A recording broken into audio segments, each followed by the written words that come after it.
Umpire के पहले episode में हमने आपको रानी कर्णावती की कहानी सुनाई।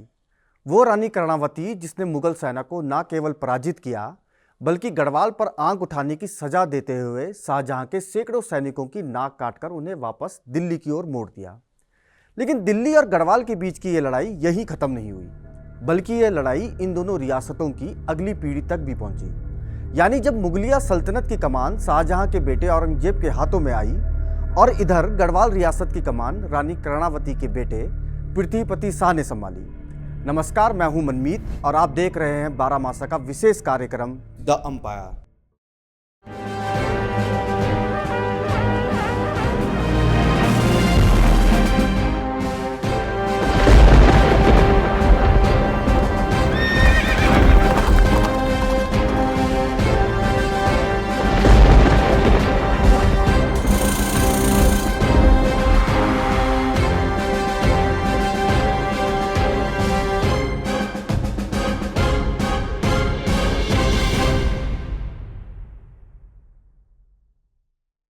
साल 1657।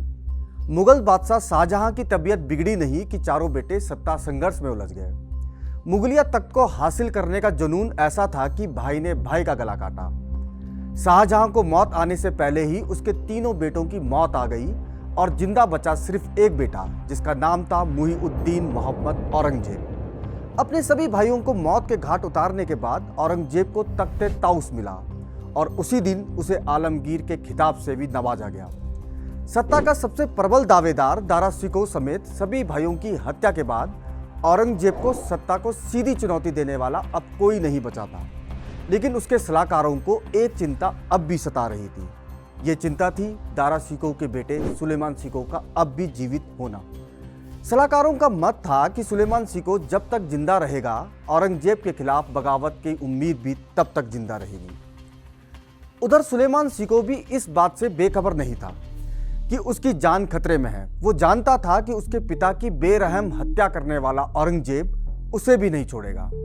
लिहाजा सुलेमान को एक ऐसी रियासत की पनाह की जरूरत थी जो मुगल बादशाह का नाम सुनते ही घुटने न टेक दे, जो औरंगजेब के खौफ से थर थर कांपती ना हो और जो मुगलों की ताकतवर फौज से लोहा लेने का मादा रखती हो। लेकिन ऐसी रियासत को खोजना भी आसान नहीं था। उस दौर में मुगलों का परचम इस कदर बुलंद था कि आसपास की तमाम छोटी बड़ी रियासतों ने मुगलों की सरपरस्ती मंजूर कर ली थी। ऐसे में सुलेमान शिकोह की नजदीकियों ने उसे गढ़वाल रियासत से पनाह मांगने की सलाह दी। इसके दो प्रमुख कारण थे। एक तो गढ़वाल रियासत की भौगोलिक स्थिति इतनी मजबूत थी कि दक्षिण की ओर से आने वाला कोई भी हमलावर कभी गढ़वाल रियासत को हरा नहीं सका। दूसरा, रानी कर्णावती के नेतृत्व में गढ़वाल रियासत पहले भी मुगलों को धूल चटा चुकी थी। सुलेमान को यह प्रस्ताव पसंद आया। उसे समझ आया कि औरंगजेब के प्रकोप से बचने के लिए गढ़वाल रियासत में पनाह लेना ही सबसे सही विकल्प होगा। गढ़वाल में उस वक्त राजा पृथ्वीपति शाह का शासन था। उन्होंने सुलेमान शिकोह का स्वागत किया और उसे अपने राज्य में शरण दी। सुलेमान अकेला गढ़वाल नहीं आया था, उसके साथ पूरा लाव लश्कर यहाँ पहुंचा था। इसमें चित्रकार थे, कलाकार थे, धोबी थे, बावर्ची थे और राजकुमार की सेवा भगत करने वाले कुछ अन्य नौकर चाकर भी थे।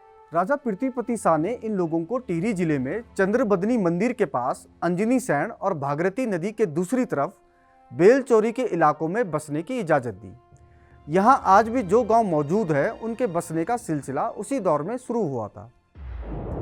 उधर औरंगजेब को जब ये मालूम हुआ कि गढ़वाल के राजा ने उसके शत्रु को पनाह दी है तो वो गुस्से से तमतमा उठा। उसने इसे मुगल सल्तनत की शान में गुस्ताखी माना और तुरंत अपने राजदूत के हाथों पृथ्वीपति शाह को एक चेतावनी लिख भेजी।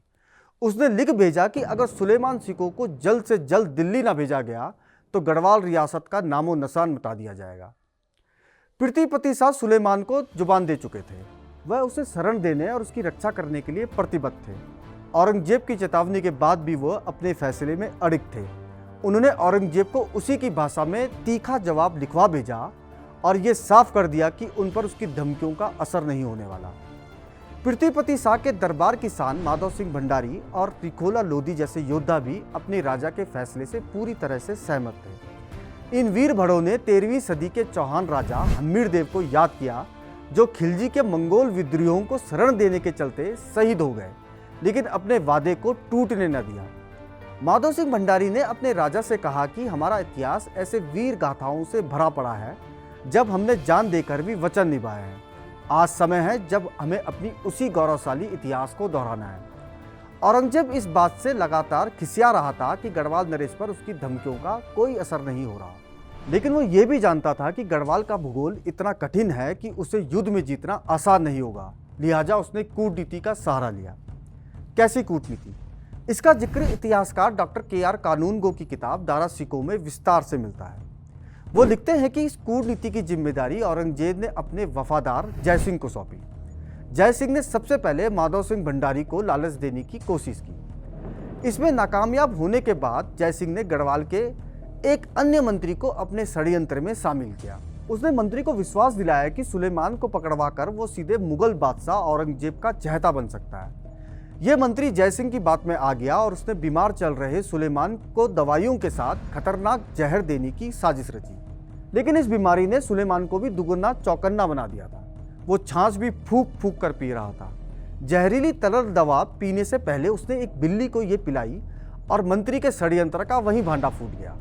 ये बात राजा पृथ्वीपति शाह तक पहुंची तो उन्होंने तुरंत ही अपनी मंत्री का सर धड़ से अलग करवा दिया। मंत्री के मारे जाने के बाद अब जयसिंह ने और भी मजबूत नीति बनाई। उसने राजा पृथ्वीपति शाह के बेटे मेदिनी शाह को ही अपने षड्यंत्र में शामिल कर लिया।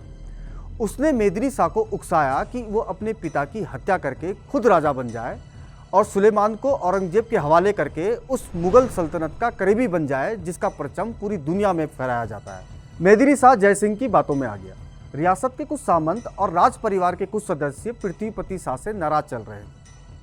नाराज इसलिए कि उन्होंने सुलेमान जैसे अनजान आदमी के लिए पूरी मुगल सल्तनत से दुश्मनी मोल ले ली और उसकी रक्षा के लिए अपने ही मंत्री को मौत के घाट उतार दिया।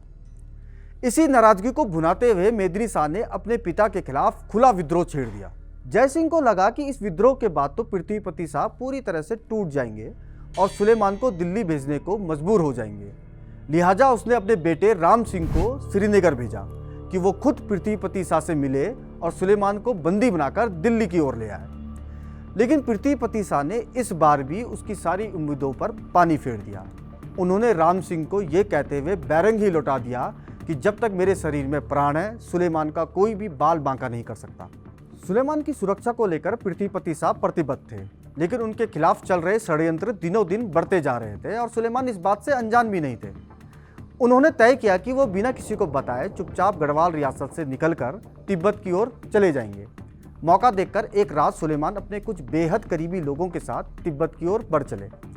लेकिन तिब्बत की सीमा से बहुत पहले ही ये लोग रास्ता भटक गए और कई दिनों तक हिमालय की पहाड़ियों में इधर उधर भटकने के बाद अंततः गढ़वाल रियासत में ही आ पहुंचे। यहाँ कुछ गांव वालों ने इन्हें पहचान लिया और मेदिनी शाह के हवाले कर दिया। मेदिनी पहले से ही ऐसे मौके की तलाश में था। उसने तुरंत ही सुलेमान को दिल्ली से आए राम सिंह को सौंपते हुए औरंगजेब तक पहुंचा दिया। पृथ्वीपति शाह के अपने ही खून ने उन्हें धोखा दे दिया था।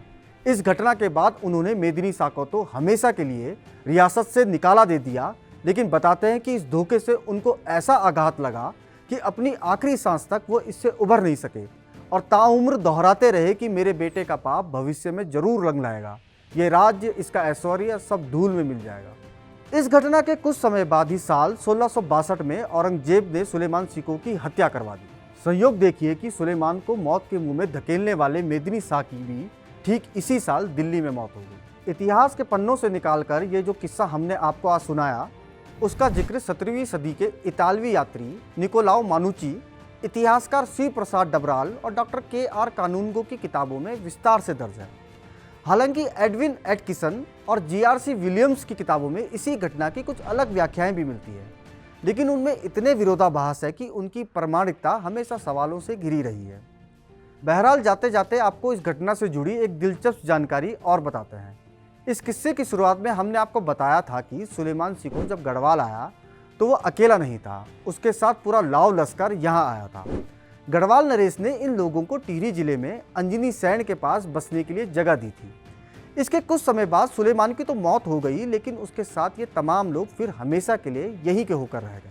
आपको जानकर हैरानी हो सकती है कि गढ़वाल रियासत के पहल चित्र इन्हीं लोगों ने बनाए। ये चित्र आज अभी कई म्यूजियम में पेंटिंग ऑफ गढ़वाल के नाम से देखे जा सकते हैं।